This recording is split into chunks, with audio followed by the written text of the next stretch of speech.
370 पर अभी मुक्तेश्वरानंद ने अजीबोगरीब बयान दिया है। जम्मू कश्मीर धारा 370 की बहाली होनी चाहिए, जम्मू कश्मीर में 370 की बहाली जरूरी है, ऐसा उन्होंने कहा। एक तरीके से 370 को लेकर जो पिछले कुछ दिन में लगातार जम्मू कश्मीर में सियासत गरमाई हुई है, उसी आग में घी डालने का काम उनके इस बयान ने कर दिया है। अभी मुक्तेश्वरानंद की तरफ से कहा गया है कि जम्मू कश्मीर में 370 की बहाली का हम समर्थन करते हैं, इसकी बहाली होनी ही चाहिए।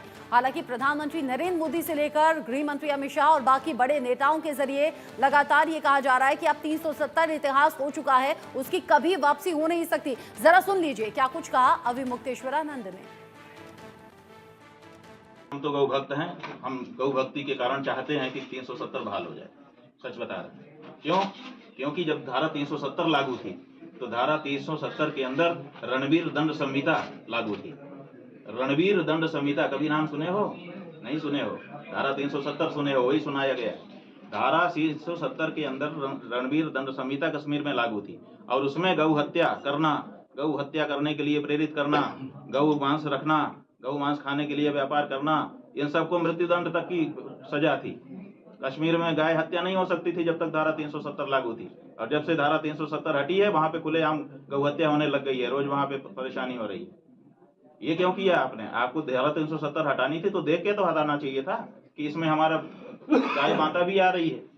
आपने उसको हटा दिया। इससे पहले महाराष्ट्र में प्रधानमंत्री नरेंद्र मोदी ने कहा कि कांग्रेस और एनसी वाले फिर से 370 को लाने की बात कह रहे हैं, जिसे अब दुनिया की कोई ताकत वापस नहीं ला सकती। तो फारूक अब्दुल्ला ने कहा कि 370 बहाल हो। जैसे ही कांग्रेस और इंडी गठजोड़ों का जम्मू कश्मीर में सरकार बनाने का मौका मिला, वो फिर से कश्मीर को लेकर साजिशें करने लगे। आपने टीवी पे देखा होगा, 2-3 दिन पहले जम्मू कश्मीर विधानसभा में जो कुछ हुआ आपने देखा होगा। कांग्रेस गठबंधन वहां फिर से आर्टिकल 370 लागू करने का प्रस्ताव पारित किया है। दोस्तों, क्या ये देश स्वीकार करेगा? आप सहमत होंगे? कश्मीर को तोड़ने का कांग्रेस का एक कारनामा आपको मंजूर है? आर्टिकल 370 के समर्थन में विधानसभा के भीतर बैनर लहराए गए। जब बीजेपी के विधायकों ने जी जान से उसका विरोध किया तो उन्हें उठा करके सदन के बाहर फेंक दिया गया। ये पहले भी यही कहते थे, मगर आज साबित हो गया कि जो फैसला इन्होंने किया था 5 अगस्त, वो यहाँ के लोगों को मंजूर नहीं, यहाँ के लोग उसके साथ शामिल नहीं थे। ये साबित हो सारी दुनिया के साथ। लेकिन चैलेंज बीजेपी का है, ये 1 तारीख बन गई, चलता है। जम्मू में दोबारा इसकी बहाली होगी, जम्मू में इसी पर बात होगी। क्यों नहीं होता? इंशाल्लाह एक दिन, जैसे उमर साहब ने कहा, एक दिन आएगा कभी वापस लोगों को इज्जत मिल जाएगी। होगा, हो सकता है मैं नहीं होगा, उसमें उमर नहीं होगा, और यहाँ की कौम देखेगी, जम्मू कश्मीर के लोग देखेंगे, वो दिन आएगा। लेकिन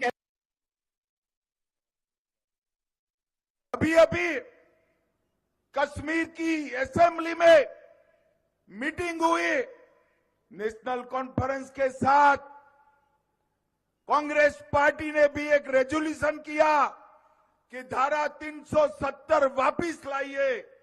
ये कश्मीर जो है भारत का अभिन्न अंग नहीं है। मैं आज संभाजी महाराज की भूमि पर कहकर जाता हूं, मेरी बात मानिएगा शरद पवार साहब, आपकी 4 पुश्ते भी आएगी, धारा 370 हम वापिस नहीं आने। जम्मू कश्मीर में विधानसभा सत्र 370 की वजह से ही चल नहीं पाया, हंगामे की भेंट चढ़ गया। महाराष्ट्र और झारखंड में भी 370 की गूंज सुनाई दे रही है, जहां पर प्रधानमंत्री से लेकर गृह मंत्री कह रहे हैं वापसी हो नहीं सकती। क्यों नहीं लौटेगा अनुच्छेद 370, ये आप सोच रहे होंगे ऐसा क्यों है, तो आपको जल्दी से बता देते हैं। उसके बाद खास मेहमान हमारे साथ जुड़ेंगे। जम्मू कश्मीर में आर्टिकल 370 अब इतिहास बन चुका है। अब ये दोबारा लागू करना लगभग असंभव है।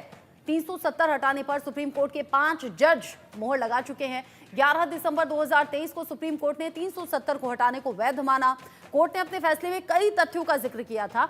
दोबारा लागू करने के लिए केंद्र सरकार, राष्ट्रपति की सहमति जरूरी होगी। ऐसा अब राजनीतिक कारणों से भी संभव हो नहीं सकता। ऐसे में अगर जम्मू कश्मीर में अनुच्छेद 370 को लेकर सियासत गरमाई, विधानसभा में लगातार हंगामा और धक्के मुक्के की नौबत भी आ गई, और इस बीच अविमुक्तेश्वरानंद की तरफ से अगर ये कहा जा रहा है कि जम्मू कश्मीर में 370 की वापसी होनी चाहिए या बहाल होना चाहिए, तो अब अलग अलग एंगल है इसको लेकर सामने आ रहे हैं। और जाहिर सी बात है कि जो राजनीति पहले से हो रही थी उसमें घी का काम उनके इस बयान ने कर दिया है। मेरे साथ खास मेहमान जुड़ गए हैं। RS पठानिया मेरे साथ में है, बीजेपी के नेता। सैफ खान मेरे साथ में है, कांग्रेस नेता। डॉक्टर सुखविंदर सिंह मेरे साथ में है, प्रवक्ता JKNC। तौसीफ शाह मेरे साथ में है, PDP के लीडर। वकार भट्टी मेरे साथ में है, अपनी पार्टी के नेता। डॉक्टर मोहित शुक्ला हैं, हिंदू धर्म गुरु के तौर पर।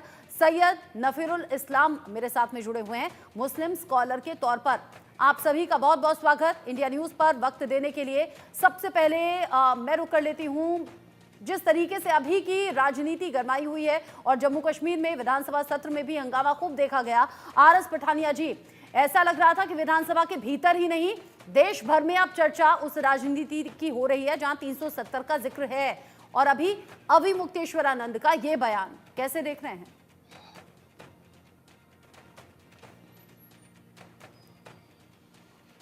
RS पठानिया जी कनेक्ट होंगे वो थोड़ी देर बाद हमारे साथ में। RS पठानिया जी, आवाज मिल रही है क्या मुझको? आवाज RS पठानिया जी तक नहीं पहुंच पा रही है। उनसे पहले मैं बात कर लेती हूँ डॉक्टर मोहित शुक्ला से। डॉक्टर मोहित शुक्ला, संत समाज जो कि मार्गदर्शक का काम करते हैं, अविमुक्तेश्वरानंद जिस तरीके से 370 की बहाली की वकालत कर रहे हैं, क्या समझ रहे हैं आप, क्या देख रहे हैं इसमें?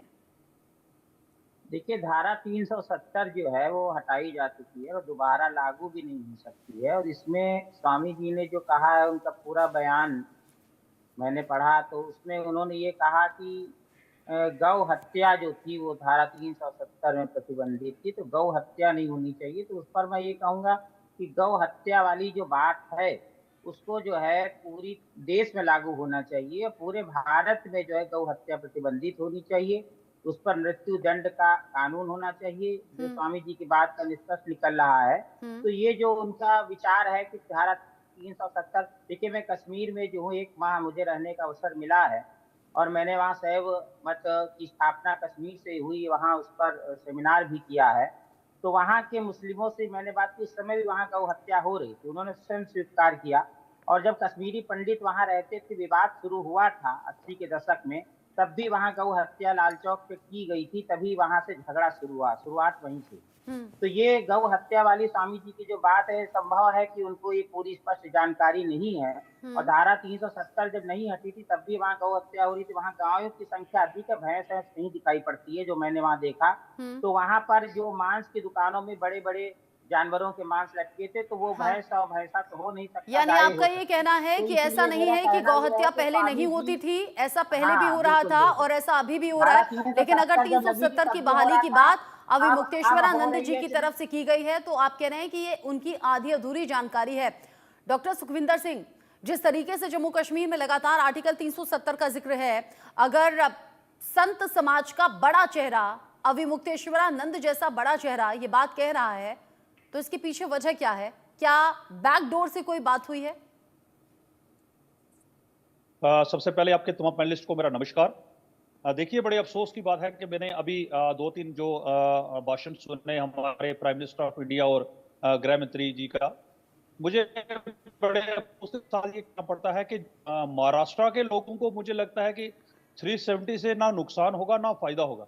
ये जो फ्री की रेवड़ी कल तक बेच रहे थे हमारे प्राइम मिनिस्टर साहब, हमारे होम मिनिस्टर साहब, अब देखिए महाराष्ट्र में वो जाकर 370 की बात कर रहे हैं कि भाई देखिए बहनों भाइयों, अगर 370 वाला हो गया तो यहाँ कश्मीर जो पाकिस्तान का हिस्सा बन जाए। मुझे बड़े अफसोस के साथ ये कहना पड़ता है कि हमारे वो लोग जो महाराष्ट्र के लोग, जो उन लोगों को बेवकूफ बनाने की ये पूरी कोशिश की जा रही है। 370, मैं आपको बता दूं, ये खाली 370 हमारे जम्मू कश्मीर को ही नहीं स्पेशल स्टेटस मिला हुआ है। इस देश की 11 स्टेट्स और भी हैं जिनको स्पेशल स्टेटस मिला हुआ है। एक चीज मैं और क्लियर कर दूं आपके मीडिया के माध्यम से, कुछ दिन पहले हमारे नीतीश कुमार जी ने कहा कि हमारे बिहार को भी 370 जैसा एक स्टेटस दिया जाए। तो क्या वो नीतीश कुमार जी भी पाकिस्तान का झंडा चला रहे हैं? बड़े अफसोस की बात है, कुछ लोगों को ये 370 का बेसिकली मतलब ही नहीं पता। सुखविंदर जी फर्क है, सुखविंदर जी फर्क है। आपने बाकी चीजें तो देख ली, लेकिन आपने ये नहीं देखा पत्थरबाजी कैसे होती थी। आपने नहीं देखा कि कैसे वहां जुमे के दिन पाकिस्तान परस्त नारे लगाए जाते थे। आपने ये नहीं देखा कि हुर्रियत नेता कैसे अब अपनी ही बातों से पलटते हुए या फिर ये कहना है कि भाई 30 साल तो हम अंधेरे में रह गए,